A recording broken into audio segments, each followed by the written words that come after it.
नमस्कार बच्चों, उम्मीद करता हूँ आप सभी स्वस्थ और सुरक्षित होंगे। हमने अपनी पिछली कक्षा में वाक्य विचार के अंतर्गत रचना के आधार पर वाक्य भेद के बारे में चर्चा की थी। जैसा कि आप सभी जानते हैं वाक्य होता क्या है, पहले हम उस पर चर्चा करते हैं। शब्दों के सार्थक एवं व्यवस्थित क्रमबद्ध समूह को हम वाक्य कहते हैं। वाक्य के दो अंग होते हैं, एक होता है उद्देश्य, एक होता है विधेय। जिसके संबंध में वाक्य में कहा जाता है उसे हम उद्देश्य कहते हैं। उद्देश्य का दूसरा नाम कर्ता। विधेय उद्देश्य अर्थात कर्ता के संबंध में वाक्य में जो कहा जाता है उसे हम विधेय कहते हैं। अतः विधेय के अंतर्गत वाक्य में प्रयुक्त क्रिया, क्रिया का विस्तारक, कर्म तथा कर्म का विस्तारक और पूरक का विस्तारक आदि आते हैं। हम इस बात को एक साधारण वाक्य से समझते हैं, जैसे कि मोहन पुस्तक खरीदता है। यहाँ पर मोहन उद्देश्य है और पुस्तक खरीदता है विधेय है। अब मोहन यहाँ पर कर्ता के रूप में प्रयोग हुआ है, पुस्तक खरीदता है ये विधेय के रूप में प्रयोग हुआ है। आगे हम बात करते हैं, जैसा कि हमने पढ़ा था हमारे सिलेबस के अनुसार रचना के आधार पर वाक्य, और ये बोर्ड परीक्षा की दृष्टि से आपके 4 अंक का होता है।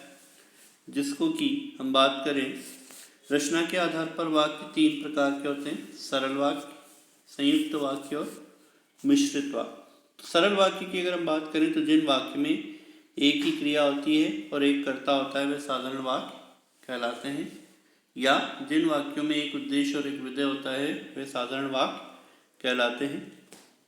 जैसे चिड़िया उड़ती है, इस वाक्य में एक उद्देश्य एक विधेय है। उद्देश्य हो गया चिड़िया, उड़ती है विधेय। आगे हम बात करते हैं दूसरे वाक्य की, संयुक्त वाक्य। संयुक्त वाक्य से अभिप्राय जिन वाक्यों में 2 या 2 से अधिक उपवाक्य मिले हो परंतु सभी वाक्य प्रधान हो तो ऐसे वाक्य को संयुक्त वाक्य कहते हैं। या हम साधारण शब्दों में कहें, 2 सरल वाक्यों को योजक शब्दों के द्वारा जोड़कर बनाया जाता है। अब योजक शब्द कौन कौन से होते हैं हम उस पर भी चर्चा कर लेते हैं। जिन वाक्यों में 2 या 2 से अधिक सरल वाक्य योजक और, एवं, तथा, या, अथवा, इसलिए, अतः, फिर, तो, नहीं, किंतु, परंतु, लेकिन आदि से जुड़े हुए होते हैं। सरल शब्दों में जिस वाक्य में साधारण अथवा मिश्र वाक्यों का मेल संयोजक अव्यय द्वारा होता है उसे हम संयुक्त वाक्य कहते हैं। जैसे कि एक वाक्य देखते हैं, चंदन खेलकर आया और सो गया। अब हमें कैसे पता लगेगा कि 2 सरल वाक्य, तो पहला वाक्य हो गया चंदन खेलकर आया, ये अपने आप में एक सार्थक अर्थ दे रहा है, और सो गया ये एक सार्थक अर्थ दे रहा है। तो ये 2 सरल वाक्य हैं और इन्हें योजक शब्द और से जोड़ा गया है। आगे हम बात करते हैं मिश्र वाक्य की, जिस वाक्य में 1 से अधिक वाक्य मिले हो किंतु एक प्रधान उपवाक्य तथा शेष आश्रित उपवाक्य हो वे मिश्रित वाक्य कहलाते हैं। सरल शब्दों में अगर हम बात करें तो जिस वाक्य में एक मुख्य उद्देश्य, मुख्य विधेय के अलावा अधिक समापिका क्रियाएं हो उसे मिश्रित वाक्य कहते हैं। अब मिश्रित वाक्यों को किन किन योजक शब्दों से जोड़ा जाता है उस पर चर्चा करते हैं।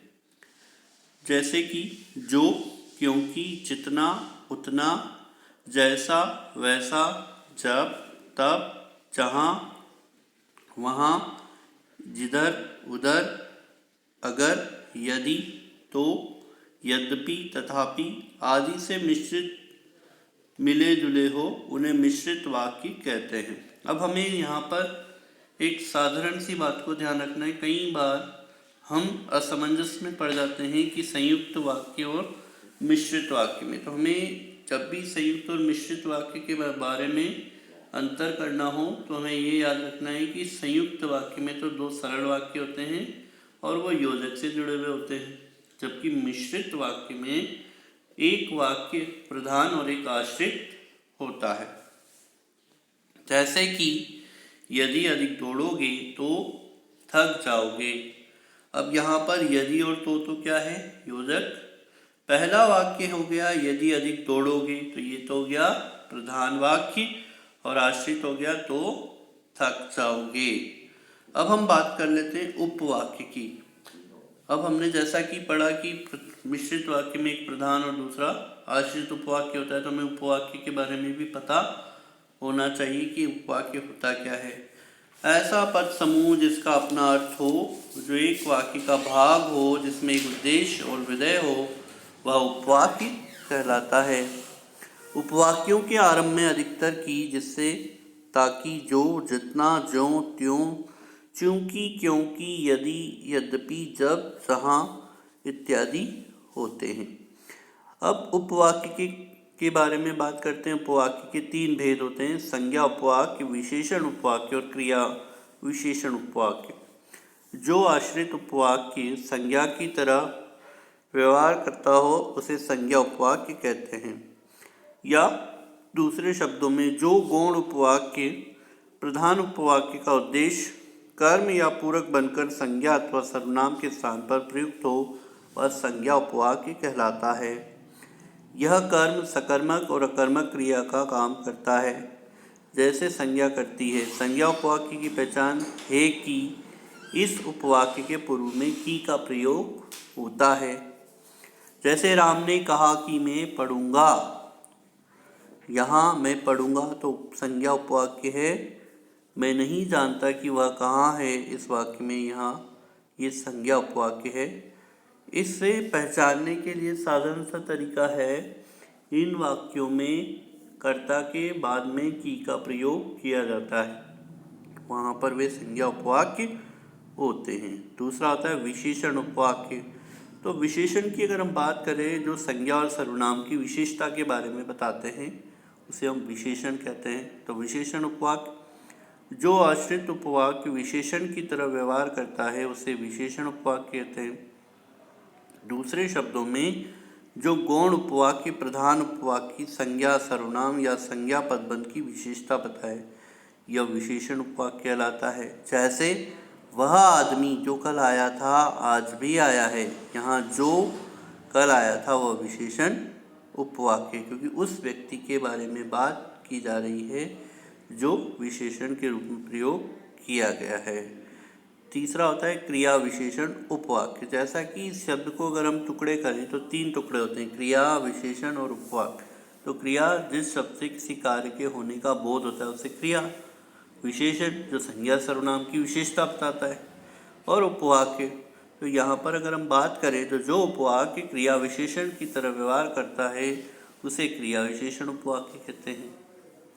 दूसरे शब्दों में, जो गौण या आश्रित उपवाक्य मुख्य उपवाक्य की क्रिया की काल या स्थान आदि से संबद्ध विशेषताएं बताए, उन्हें विशेषण उपवाक्य कहते हैं। जैसे जब पानी बरसता है तब मेंढक बोलते हैं। तो यहाँ पर देखिए, जब पानी बरसता है, ये क्रिया विशेषण उपवाक्य है। अब क्रिया विशेषण क्या होता है? जो क्रिया की विशेषता बताता है। तो क्रिया विशेषण उपवाक्य इसमें प्राय जब, जहाँ, जिधर, जो, यद्यपि इत्यादि शब्दों का प्रयोग होता है।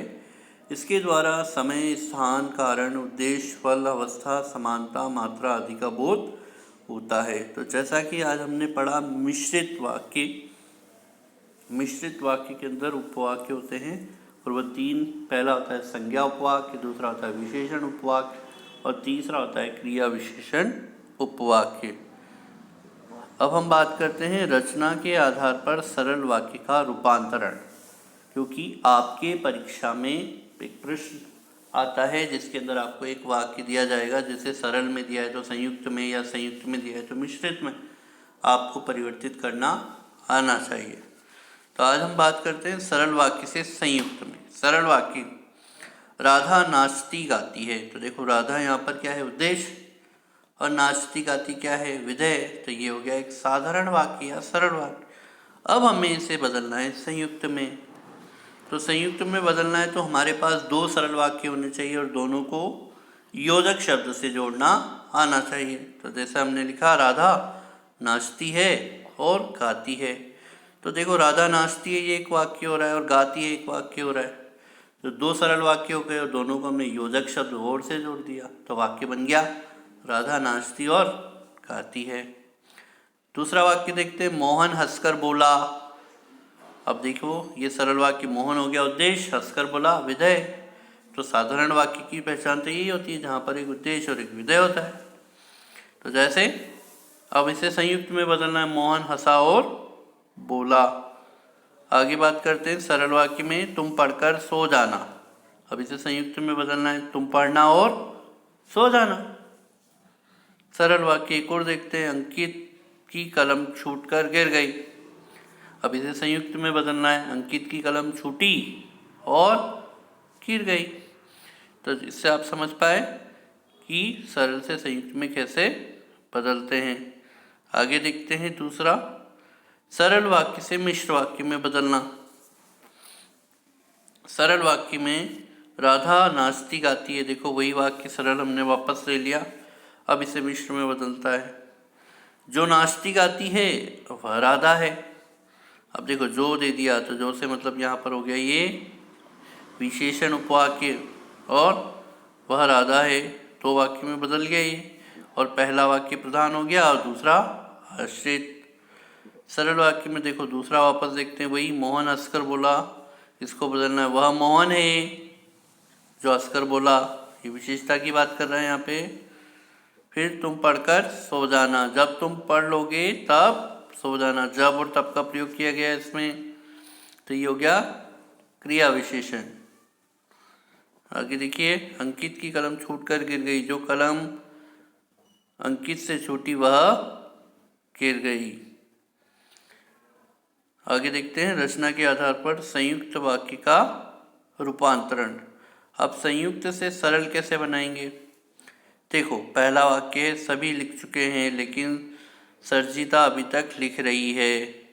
अब ये संयुक्त वाक्य कैसे हो गया, दो देखो, सभी लिख चुके हैं ये एक वाक्य है, लेकिन इसने योजक शब्द का प्रयोग किया, और सर्जिता अभी तक लिख रही है ये दूसरा वाक्य है। अब इसे हमें सरल में बदलना है, सभी लिख चुकने पर भी सर्जिता लिख रही है। अब सरल वाक्य कैसे हुआ, देखो इसके अंदर क्या है, एक ही उद्देश्य और एक ही विधेय, ना तो इसके अंदर योजक का प्रयोग किया गया है और ये एक उद्देश्य और एक विधेय है। अगला है, निधि रात भर पढ़ती है ताकि परीक्षा देने की तैयारी कर सके।